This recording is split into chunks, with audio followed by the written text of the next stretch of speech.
So just to tell you a little bit about Access and who we are, we're a registered Canadian charity that provides small business and professional development loans. We work with individuals facing financial barriers that wouldn't have access to affordable loans through traditional financial channels. And loan decisions are made using a character-based lending model. And we serve clients across the Greater Toronto and Hamilton area.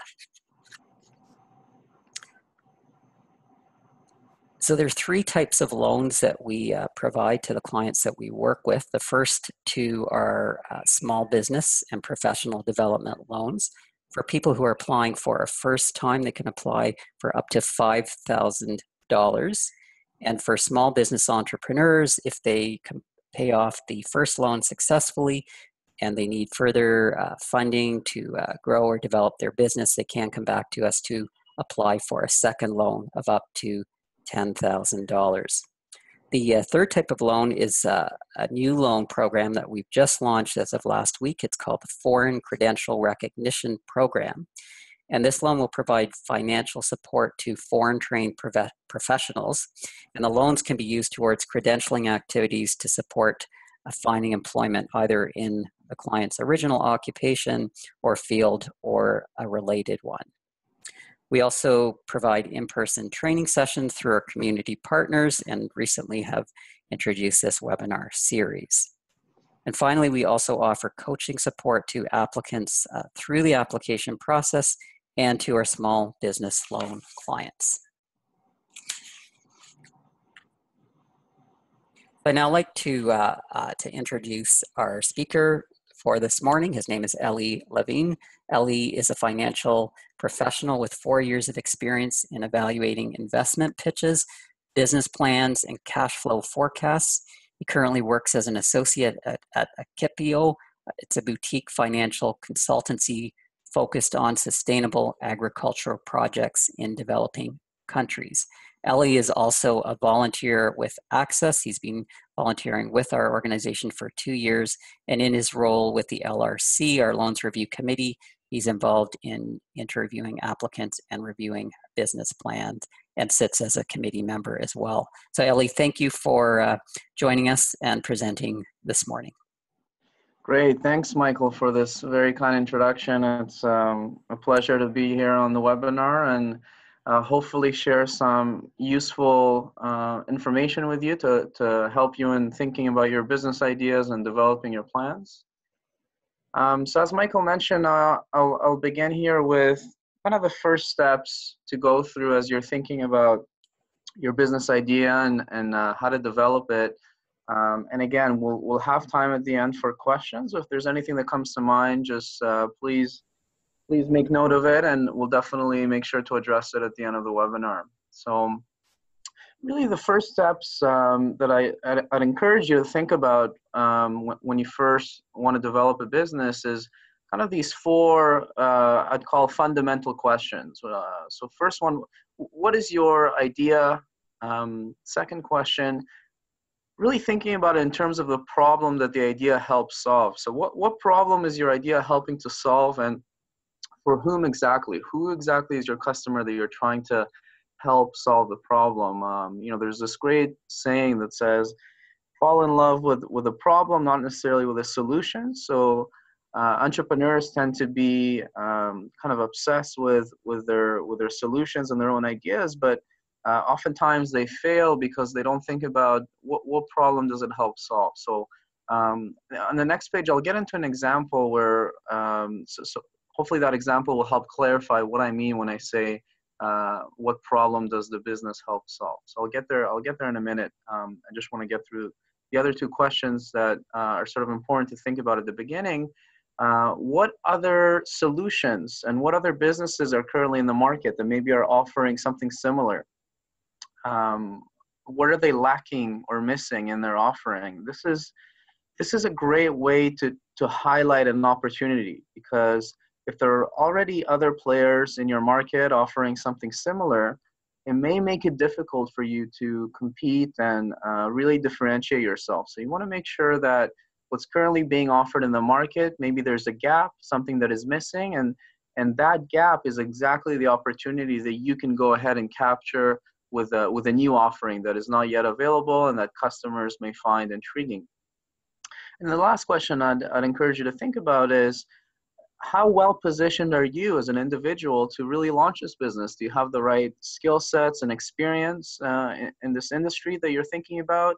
Are there other team members that would be helpful to have on the team to really maximize your chances of success? So that's another important one, because oftentimes as entrepreneurs, we also tend to overestimate our abilities, unfortunately. So it's good to think about, what am I best at, and what are some of my weaknesses, and what individuals potentially could complement those weaknesses. So as you're asking yourself these fundamental questions, you'll be sort of coming up with answers and what you think are the right answers. But another thing to keep in mind is, parallel to all these questions, you want to start thinking about, okay, how can I validate my answers? I mean, unfortunately, as individuals, we tend to have our own biases and how we think about a lot of these questions. So it's really important to find ways to confirm our answers, to make sure that they're logical, that they're consistent with how other people are thinking about it. It could start simply with just family and friends, right? Just bouncing around these ideas and questions and seeing whether they offer answers that are different than yours. But eventually, even more importantly, it's getting these questions and answers validated with potential customers in the market. I mean, that would be really the strongest insight, because your understanding of how a customer thinks and what they need could be quite different from what it is in reality. So get into an example where hopefully you can help us better understand these questions and what we mean by them. So here I just went with an example of starting a restaurant. Middle Eastern restaurant. I grew up on Middle Eastern food, and something I really enjoy. So little bias, my own bias there in choosing this example. So what problem does it help solve, and for whom exactly? Well, if I look around my own neighborhood, in my case, I live around the downtown area. The problem I'm trying to solve is that there are actually not enough reasonably priced, high quality Middle Eastern restaurants available in the neighborhood. So I'll get into this in the next question, but there's a fast food shawarma restaurant around the corner that is quick and cheap, but it lacks in quality. There's sort of a sit down, nicer Persian restaurant, but it's a little expensive. Dinners are sort of $25 to $30 range. So the idea is that the problem is there's nothing kind of in the middle where you can get good quality for a good price. So that's the problem I'm sort of focusing on here. For whom exactly would be sort of individuals in the community who it could be of a Middle Eastern background and really enjoy this food. Or just might be non-Middle Easterners who like this kind of cuisine and are looking for that high quality but decently priced option. So that's who I'm thinking about as my customer. And the next question, which I already sort of touched on a little bit, is what are the current solutions and providers in the market? So I talked about those two other restaurants, and what's missing really is that in between option where you still get good quality Middle Eastern food for a good price, perhaps in that $15 to $20 entree price range. And then the final question: Am I well positioned to develop this business? Who do I need on my team to maximize my chances of success? Well, this is hypothetical. I actually did not. I did not actually have this experience. But let's say as an entrepreneur, maybe you in a different country or back home, you ran a successful restaurant that had very good reputation in the community. This could be an example of really good experience, really valuable experience that you could bring here and knowing how to manage a restaurant. But it is important that the local context matters, and it could be different here. Perhaps there are different regulations around food safety, around employee safety. All these things are really important to keep in mind. And perhaps in this example, I would need somebody a partner or somebody that has maybe Canadian specific experience that I would like to bring on board to help me out with this.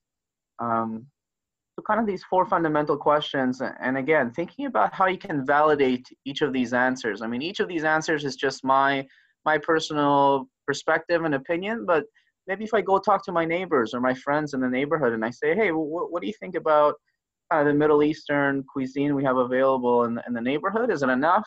What's the first thing that comes to mind? Perhaps some of my neighbors will say, you know what, I don't think it's actually a problem. Like I think the two options we have are great, because when I need a quick option or lunch, then I go for the fast food shawarma place, and if I'm going for dinner, then I'll go sit down in the Persian restaurant. So it's so maybe I think it's a problem, but other people just are fine with the way it is, right? So that's that could be really helpful insight from those potential customers. Great. So that's kind of the initial steps you want to think about. So say you thought about those first four questions. And by the way, all these slides will be available online as well after. So by no means should you feel pressured or stressed out to write down or take pictures of this sort of information. It will be available. So once you go through those initial steps and think about those fundamental questions, maybe you went out to some neighbors, friends, and you kind of got some validation and confirmation that your idea is good and you are trying to address a real problem, then you can start thinking about business planning. And I want to get you started with thinking about a business model canvas. It's basically kind of a shortcut to a fully developed business plan. It's a quick way to think about the most important components of a business that you need to consider. So I know that the order might not be the most intuitive here, but just I try to label using the numbers in red here the way with the order in which we're gonna go through. So just bear with me here, and again, we'll use that Middle Eastern restaurant as an example in the next slide to really understand each component. But let's just begin with a description of what each one means. So starting with the customer segments, this is really important. Understanding who are the customers, who will you be selling your product or service to. The more information you can get about your potential customers and who they are, the better you'll be able to understand the other components of your business. And I'll explain later why that is. So if you can get information about their gender, their age, household structure, are you talking about families, couples, singles? What income level is this a luxury item, perhaps a value item that is available for cheap, somewhere in the middle? What are the preferences of your customers? Maybe if we're talking about food, you want to make sure that this is in a neighborhood where people like this kind of cuisine, or at least open-minded to trying it. You want to know about your customers' interests, their shopping behavior. They tend to go eat out during lunch because there's a lot of offices around, or do they prefer going for dinner with their family on a weekend or on a Friday night? So understanding all these components is really, really critical. And again, this information can come out through the validation and just going out and talking to potential customers, getting their feedback. So that part is really, really important. And that's why it's kind of labeled as the first component. The next thing, which is also quite important, is thinking about the value proposition. So this is tying back to, in a way, I already got you thinking about this in the first slide when I talked about the four fundamental questions, because I asked you to think about what are the other solutions in the market and what are they lacking. So this is spinning that a little bit and saying, okay, what is unique about your business offering that is currently not available with a competitor? So kind of spinning that around a little bit and saying, let me take what's missing and make that my own value proposition, meaning, this is what's really valuable about your business, and this is what customers will come to you, and that's what they'll pay for. The other question you want to think about with your value proposition is this unique offering you have. Can it be easily replicated by your competitors? Can you defend it? So it's great if you can find something unique you can offer in the market. Maybe a new type of restaurant for better price point, better quality. But can it be easily replicated? Can somebody just come in and open their own restaurant and pretty much offer the same thing as you are, and then customers are not sure, maybe they'll flock between your restaurant and the other restaurant, and you won't be able to hold that competitive advantage for that long, because anyone can just come in and try to copy you, right? So you got to kind of think about, how can I defend that unique offering? Number 3, which is the channel. So we're just going down into the right.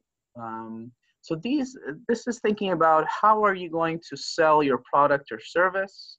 So maybe with a restaurant, this is a little simpler because we have our physical location. This is where we'll sell. But when you get into other products like clothing or toys, for example, then you can start thinking about online channels, right? Like having a website where you can sell it through there. Perhaps you're partnering with a company like Amazon and making your products available on there. Perhaps you have sales agents that are active through the community. So these are the different types of sales channels that your product or service can be sold through. You also want to start thinking about not just how your product and service will be sold, but how will it be promoted. So again, now online ads are very important for business. A lot of people using tools like Facebook and Google to promote their companies. But this could also be something a little simpler, perhaps a promotion in the newspaper or in the local community center. So these are also channels, and we call them marketing channels. So next is section number 4, which is just right above this. And this is thinking about the customer relationships. So there's the very obvious one of interacting with a customer when you're making a sale. So in a restaurant example, will be at the restaurant through customer service. But perhaps there are other touch points through the customer journey. Maybe once they're finished, with the restaurant example, once they're finished dinner, perhaps the next day or in 2 days, maybe they receive a survey or a phone call as a follow-up, and just to see how satisfied they were with the service and the food. Maybe a month down the road, they get some coupons to come back and provide that incentive. So, thinking about different ways to continue engaging with your customers. I mean, ideally, you want your customers to continue coming back and continue to consume your product or service over their lifetime, and not just come in once and leave. So you want to think about how you can continue to have that relationship with your customer. Number 5, which is at the bottom and to the right, is our revenue streams, right? So how can your business make money? And we'll get into this in the example on the next page, but trying to also think outside the box and not just the obvious revenue generator. Maybe with the restaurant example, it's selling the food. But thinking about other ways that your business can generate revenue, maybe diversifying away from just one revenue stream. And you can also start thinking about pricing, right? And based on looking at your competitors and what they're charging, you can kind of start thinking about what price you'll want to charge, and comparing that against your cost for producing that product or service. And is that price sufficient to cover those costs? That's all under the revenue stream. And then if we move on to number 6, which is going up and to the left slightly, we talk about the key activities of the business. So, at its core, what is your business doing, and what must it do in order to fulfill its value proposition? So, we talked about the restaurant example of offering good quality food for a good price. So fundamentally, to do that, you need to make sure your food is good quality, right? So perhaps it's having the right recipe, or the right spices, or sort of the right method of making that. You want to make sure your customer service is there. That means your people and your staff know what they're doing. So these are the things you must do in order for your business to deliver on what you say is unique about your business. The next one, number 7, is key resources. So these are very closely related, because the key resources is what will help you deliver on your key activities. So if we talk about excellent customer service, we're going to need excellent people and excellent staff to service the customers. If we're talking about an excellent recipe and excellent food, perhaps we'll need excellent people in the kitchen to be able to keep a consistent recipe for those meals. Number 8, key partners.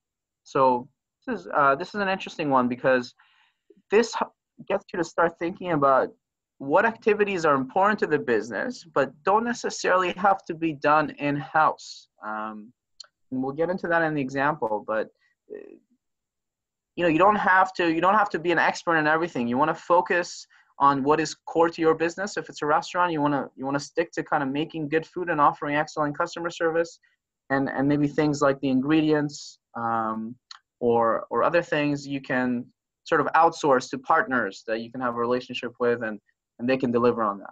So that kind of takes some load off you in terms of focusing on what really matters and what you do really well as a business. Lastly is the cost structure. So thinking about the major costs for your business, how are they determined? Do they go in line with revenue? So the more revenue you make, directly the costs increase, or it could be a different relationship. Perhaps your costs are a little more fixed in nature. When I say fixed costs, I mean things like rent, things that don't really fluctuate much month to month. So perhaps most of your costs are fixed, and in which case it's really important to think about your revenue and how much you need to make to, at minimum, cover your fixed costs. So let's get into an example to help us better understand each of these components. So we talked about our Middle Eastern restaurant. So maybe in this case, we're focusing on the North York community in Toronto. And we're talking about both individuals and families who live in North York and who enjoy going out for food versus eating at home. Maybe I'm focusing on a specific intersection here, the Bathurst and Shepherd intersection. And this could include also workers and employees in that intersection that are looking for lunch that offers good value. Perhaps Middle Eastern immigrants that may naturally be attracted to this kind of cuisine, or maybe other immigrants that will be interested in trying it out. So this is just brief description of the customers. Of course, you can get much deeper into this and think about what time of the day people would go shopping, and how do they like their food served and which way. So lots of ways to really build on this and make it even deeper. Number two, the value proposition is I'm trying to offer a high quality food at a reasonable price. Perhaps, I was just trying to get creative here and say, okay, what other value can I offer? And I was thinking perhaps an entertainment section in the restaurant so people can dine and have their food. And after that, also spend additional time in the restaurant in a different section where they can have some access to entertainment. Perhaps it's Middle Eastern music karaoke, or Middle Eastern art gallery, Middle Eastern films. Ways to keep the customer engaged and ways to kind of add additional revenue streams. So something unique about this restaurant that other restaurants do not currently offer. Channels, number three, we'll have a physical restaurant location, of course, but also the strategy will be to promote through local cultural centers and online as well, and kind of develop this relationship with the community to make this restaurant a key part of community involvement. Number four, customer relationships. So ensuring excellent customer service at the restaurant while customers are there and enjoying their food, and also making sure that we're also interacting with the customers outside of the restaurant through local events in the community. So we're kind of building relationships both inside and outside the restaurant. Number five, revenue streams. So of course, food sales, but also, as I mentioned, the sort of idea around entertainment is sales from entertainment. Perhaps you charge some sort of fee for using the karaoke machine for an hour or half an hour. Maybe a little fee for screening a movie. Perhaps thinking about catering services for special events, birthdays, weddings, and such. And then starting to think about the price point, right? So perhaps the fast food price range is around $10 for a meal. And then the more expensive dining option is $25 or more. So perhaps our pricing fits somewhere in between here, maybe in the $15 to $20 range. Number six, the key activities. So focusing on excellent customer service and strong engagement with the local community. These are the things we have to do really well to be successful. And how are we going to do that? What kind of resources are we going to need to make that happen? And under number seven, well, we need experienced staff that really understands the importance of customer service. That will be really critical. Number 8, what are the key partners we need to make this business successful? We'll need ingredient suppliers who can provide us with the meat and the vegetables and the spices. Perhaps a staffing agency.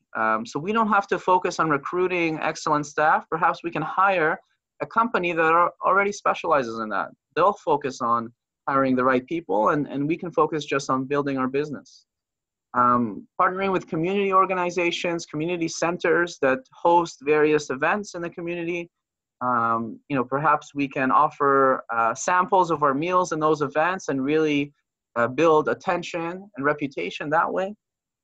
Entertainment companies that can help bring us a karaoke machine or kind of take care of that entertainment part for us.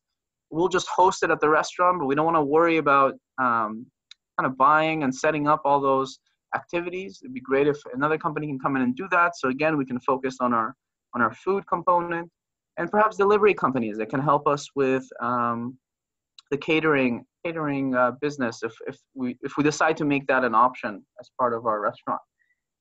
And our cost structure, finally, number 9, thinking about your different costs, right? Your staff, food ingredients, entertainment services, how much it will cost you to sponsor different community events. Those are the kind of costs you want to start thinking about.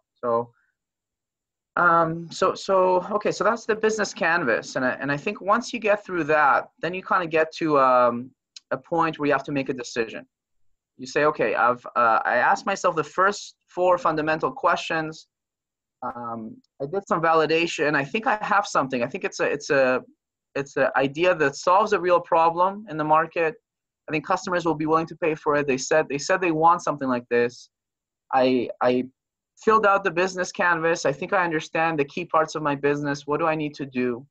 Okay, so next thing, I want to actually start building this business. Well, do I need funding? Do I need money to make this happen? And you may already have access to internal funding, which means perhaps your own savings or family or friends that are willing to lend you.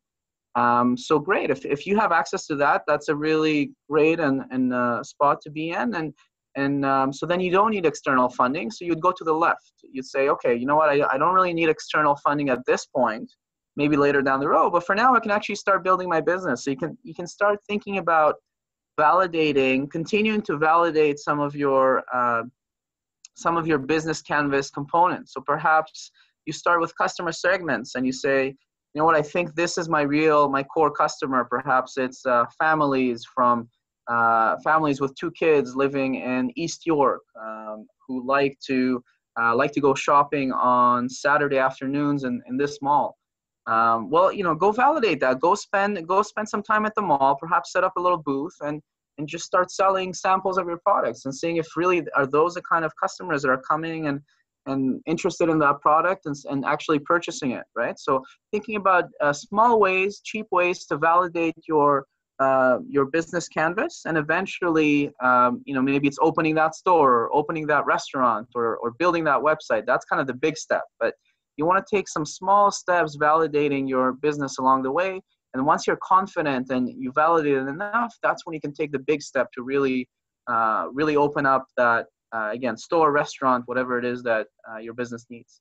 However, if you don't happen to be lucky enough to access funding from your own savings or family or friends, you'll need external funding.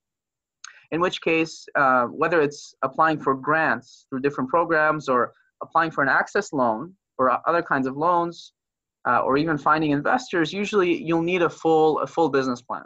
So in the next section, we'll walk through kind of the access, the template we've developed here for business plans, and you can follow it for your own application if you decide to do so.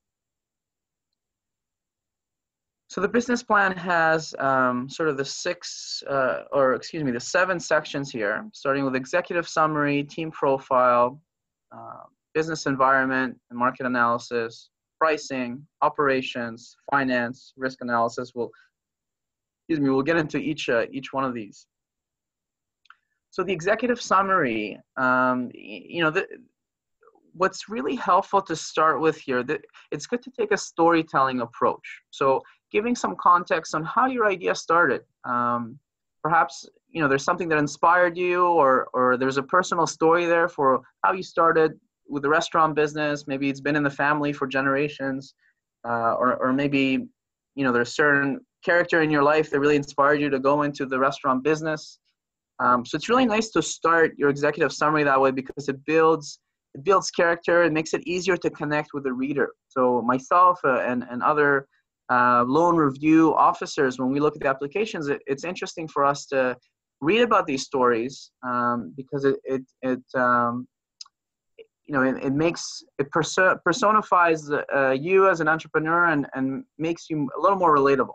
Just a little note there to not disregard storytelling as something emotional and that dramatic that you don't need in your executive summary, but it is nice to kind of include some of that. And once you set some context and introduction as to how your inspiration for the business came about, this is a really good spot to pull some of your information that you already have from the business model canvas and include it here, some of the highlights. And as you'll see with the business plan template, a lot of stuff that we already have in our business model canvas, which was our kind of shortcut to doing a quick business plan, a lot of that will become really useful, and you could use to build on in your business plan template. The team profile, this is listing the names of your team members, including yourself, sort of a summary of kind of your resume, or your key skills, your qualifications, and you want to make sure you're including things that are relevant for your business. If it's a restaurant business, maybe you want to talk about certifications or skills in culinary, food safety, customer service, stuff like this. Pricing. So we mentioned this during the business canvas slides, but thinking about the price, how does it compare against other competitors? And then also thinking about how the price compares against the cost of one product, or servicing one customer. So this will help you determine your profit margin, which means, for every 1 unit of sales, for every meal I sell, how many cents or how many dollars do I get to keep in profit once I account for my employees, for my ingredients, for my rent. So it's really important to factor this in, because it helps you understand what's the minimum price I need to charge here to make money, and then how much do I need to drive in sales to cover my fixed costs, for example. So this is really helpful to think about as well, not just your price against competitors, but also your price against your costs.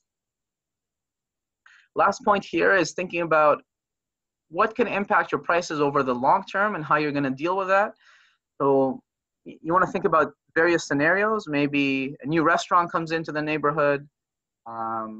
Maybe an online version of your restaurant comes in, and how does that impact your prices? Does it become more competitive? Do you have a way to respond to that? Maybe offering some incentives. Can you afford to drop your price? This is good things to start kind of thinking ahead about as well. Operations. So this is getting a little more technical and nitty-gritty with the daily operations. It's really helpful here to kind of simulate to the reader, what does your business look like day to day? Kind of what's the timeline? From morning, from the minute you open the restaurant or your business, or perhaps there's never really opening or closing if it's a website. Maybe it's always on, but just kind of a typical day of customer coming in and how the sale is generated, how the sale is closed. Is there any further future interaction with the customer? You're really providing all those details, and this doesn't have to be in a written format. If it's easier for you to kind of draw pictures or visuals of that story with a customer, maybe that's a better way to do it. And also detailing exactly who will be involved in the day-to-day operations. Maybe at the beginning it's you as the owner in the restaurant who will be doing most of the work, but once your the restaurant generates enough revenue, perhaps you could hire some staff to do most of the day-to-day for you, and you focus on just managing the business at a higher level, thinking about growth and strategy and profitability and marketing, and the day-to-day operations are done by your staff. Finance and cash flow. I know this can be intimidating for some, but it doesn't have to be that way. I mean, the first thing you want to think about is how much money do you need to get started? Okay, so you kind of want to think line by line. You know, if I need to cover some first and last month's rent or lease, um, perhaps some renovations for the unit I'm acquiring to start my restaurant, maybe first month's salary for employees. So you really want to go line by line, think about all the expenses you'll have, and just be honest about how much money you think you'll need. And as entrepreneurs, again, entrepreneurs tend to be over optimistic about their needs. So it's always good to build in a buffer. Usually 10% buffer on top of your estimate is a good way to just be a little more conservative and say, you know what, I think this is how much I need, but I'm going to add 10% just in case, so I don't fall short. Because it's very unfortunate. We've seen some cases through the loans where entrepreneurs are worried about asking for too much. Then they end up coming back and they say, you know what, I actually forgot about certain costs and I need approval for a little more in my loan. So then we have to go back and think about and review it. So it's easier if you can just be a little more conservative and really be honest about the estimate, and you'll get all the funding up front, and you have the flexibility to just kind of go with it. You want to think about how you will get your money, right? So you have all your costs. Perhaps all of it comes through a loan. Maybe it's a combination of a loan, some grants, your own savings. And it is nice for us if you can afford to do that. It's helpful for us to see that you're putting some of your own money in the game and have some skin in the game if you have that available to you. Of course, not everyone has that available to them, but it shows to us that you're really motivated to do this thing because you have your own money in it. The other thing you want to think about is your sales and expenses, because if you won't have enough sales to cover your expenses in the first few months, that's money you'll need to cover that gap. Those are losses in the first couple months that you'll need to fulfill as well. So it's good to think about that as well and throw that into your estimate of how much money you'll need up front. Perhaps the first 3 months you won't be making money and you'll need money to cover that. But month 4 and onwards, once you have enough traction and enough customer traffic, you'll start making that money back. And within sales and expenses, we're going to have a webinar that's a little bit more detailed about the cash flow statement and digging into sales and expenses. But just keeping it simple and moving on for the sake of time here, sales is thinking about the price, which we already talked about, and what your expected volume or traffic of customers is.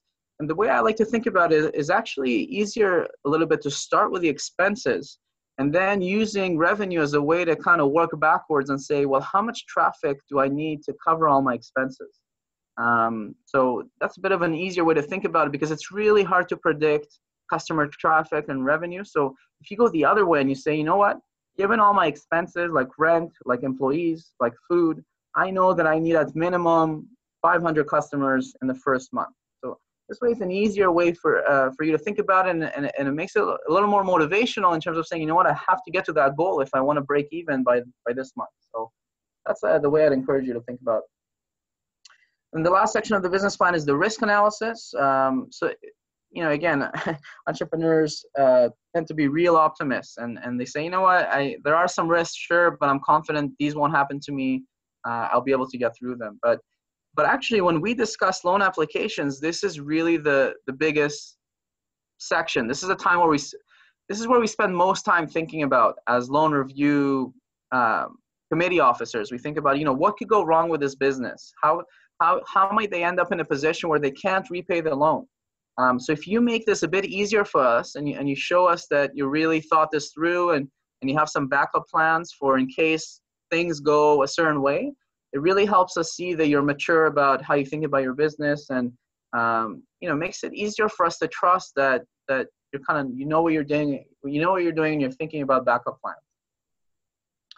Okay, I know I've been talking a lot, but we're almost there with this our last section, and hoping that in about 10 minutes we'll be able to get into the Q&A. So just bear with me here. So market research. So first I want to cover kind of why it's important to do market research, and then we can get into, sort of the approach of how you can do market research.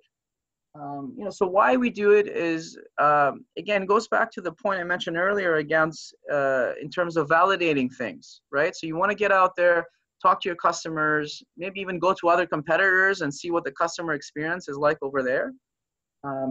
Because that really helps you refine your own business and understand how you should position your product, your price, everything like that. So we talked about your product and what's the best way to position it. What are some product features that customers will really like and want? You'll only be able to know that if you speak with your customers. Figuring out the right price, you'll only be able to know that if you go out there and see what your competitors charge for it, and understanding your own costs and what you need to charge against those costs to make sure that you remain profitable. It's also important to do market research to understand your placement. Remember we spoke about those sales channels. How are we going to sell the product? How are we going to market it? So if we understand our customer really well and where they tend to shop, how do they like to come across promotions and read their marketing? Maybe they prefer reading it online or a weekly newspaper they pick up. Things we're only going to know if we do market research and talk to potential customers. Promotion, a lot of the same things. How can we promote this in the best way so our customers really come out and consume our product? And another point here is doing this research on a regular basis. So you'll do some of this at the beginning when you develop your business, but it's important to revisit this perhaps every 6 months, every 12 months, because things can change. The market can change. Consumer preferences can change. With taxis, for example, maybe a lot of people used to take the taxi. Now with Uber, that's a quicker, more efficient preference for customers to get driven around. So, preferences could change over time. So it's really important to come back to this every once in a while to revisit and see, is my customer still what I think it was 6 or 12 months ago? Perhaps something changed. Let me understand how I can evolve with them to make sure I continue to stay relevant, that my business stays relevant for them, and they continue buying the products and services from me. Okay, so next, how do we do this research? So really, the way to think about it is you want to start with what exactly are your goals? What kind of information are you trying to find out? So maybe we're starting with our customers and we really want to understand who they are and how they like to purchase the product or service. So you've defined what you need to know, and you want to kind of make sure that you can rationalize it with a why, right? So I want to get to know my customers. Why is that important? Well, if I don't know my customers well, I won't know how to sell to them, how to provide the best experience. I won't know who they are. So it's important to understand what the information you're trying to find out, why you need that information, and then finally, how you're going to pull that information. Okay, so let's talk about two ways that you can pull that information, either through primary research or secondary research. So primary research is really getting on the ground directly in front of customers, and talking to the customers and saying, here's a sample of a meal I'm thinking about including in my restaurant. What do you think about it? Is this something that you think is tasty? Would you buy it? How much would you pay for it? That's an example of primary research, getting it directly from your customers or perhaps going to other competitors and trying out their food and experiencing firsthand what their customer service is like, what their meals are like. You can also try out surveys, handing out surveys online or in person to potential customers. These are all examples of primary research. Again, this is building on primary research and what you can produce out of it. You can make a customer profile. You can understand your competitors and where they're located. Maybe how you might be able to locate your own business relative to those competitors. What products and services your customers want. The prices you should be charging, who your competitors are. A lot of this stuff we've already covered. Secondary research. So this is more, when I think about secondary research, this is usually done kind of off your computer, maybe on the internet. So you can kind of look at research studies, maybe your competitors, if they're big enough, perhaps they'll share some information online about their business. So this is a good way, and so you can do this in two ways. You can start with your secondary research. Perhaps you want to start with some just easy research online from your own computer, and then use the primary research to confirm your secondary research. That's one way. Another way is to say, you know what, I want to get in front of my potential customers first. Let me start with my primary research. You do some experimentation and validation through your primary research, and then you use your secondary research to actually confirm your primary research and make sure that there's alignment. So you can kind of take it two ways. So this is more information on secondary research and what you can use it for. So secondary research is really great for understanding the economy, economic conditions. So this is kind of broader things. You know, it could be a local economic conditions, provincial, national, international. Also understanding trends, consumer trends. What do they like? What are the technological shifts in the market? You know, with food, for example, we have now Uber Eats and Foodora and Ritual, all these tech platforms that people like to use to make it more convenient. Maybe it's getting a delivery directly to their home. Maybe it's being able to pick up their lunch right away when they come to the restaurant. So these are kind of technological shifts you can read about by doing online research. Of course, using the internet to find out what prices are being charged by your competitors. Okay, I think we're almost there at the end. Just I think two or three more slides. Thinking about statistical data. So this is really useful for that economic data. There's different, lots of research papers are out there, lots of charts and data around how our economy is doing, retail sales, how much people are buying, is that growing, are people's incomes growing? So this is useful. This is kind of the extra stuff. If you have time for this, this is great to include in your business plan and think about, but it's not necessarily core and the most important, which is why we kind of left it towards the end of the presentation. And this is just some resources you can use for conducting your market research. The Toronto Public Library, Statistics Canada, looking at your competitors. Social media has increasingly become a good platform to actually get information, because this is where customers and consumers can hang out, right? Maybe they're posting statuses on Facebooks about their experience with a certain restaurant. We have Yelp now as a website or a tool to review restaurants. So looking at what customers are writing there, what's important to them. And some additional resources. And again, these slides will be available online later, so you can access all of these links. And I think that's a wrap here. So we're gonna get into the Q&A session, and I'll pass it over to Michael to manage this part. Thank you, Ellie. So I think we just have a few minutes left, but once again, as I mentioned earlier, we just wanted to provide an opportunity for asking some questions if you have any. So if you do have a question, you can post it through the chat feature. There were, for some of the people that had registered earlier, there were a couple of questions that came in, so maybe just in the interest of time, I'll just cover one. And one of the questions was, I have a business idea, but limited experience related to the business I want to start. Do you have any suggestions that will help me to get started? And I think they were thinking of a clothing business. And I know, Ellie, you mentioned earlier you were using the example of the restaurant. You mentioned person, maybe they have some previous experience or not. So in this case, any suggestions for this person?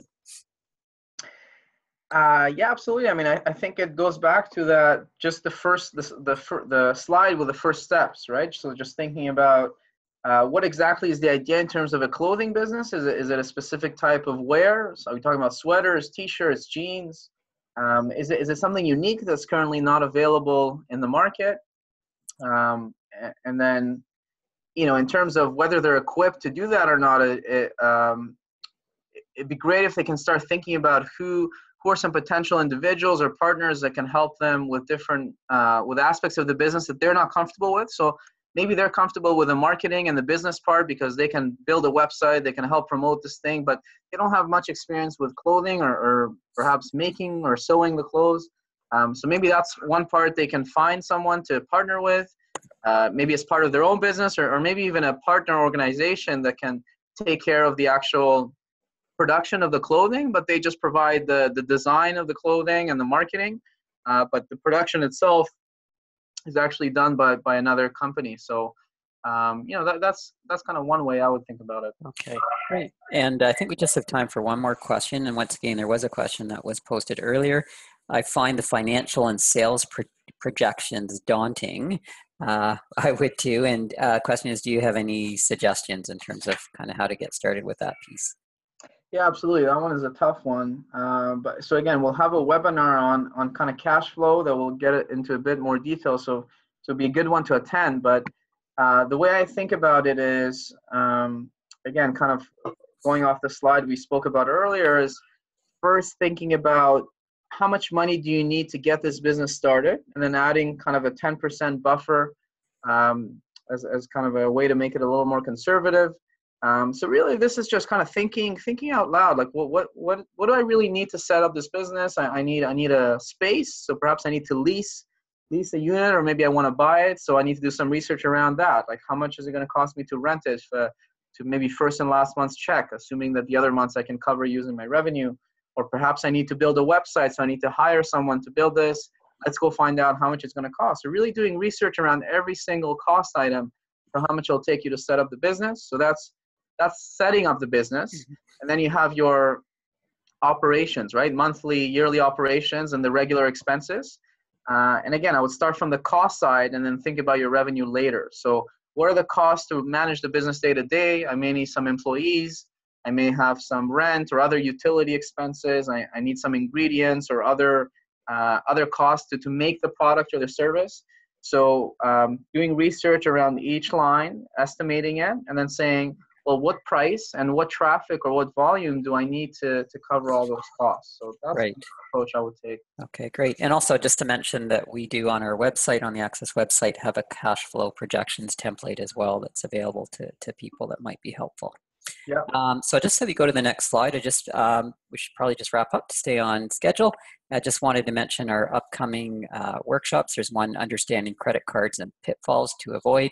Alan Jang will be our presenter for that. That's on November 8th. And as Ellie has mentioned, he'll be doing another session on business financials, cash flow, and that will go into to more detail.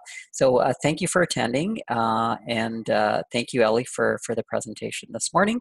And once again, if we can assist you with anything, please don't hesitate to get in touch with us at info@accessccf.com.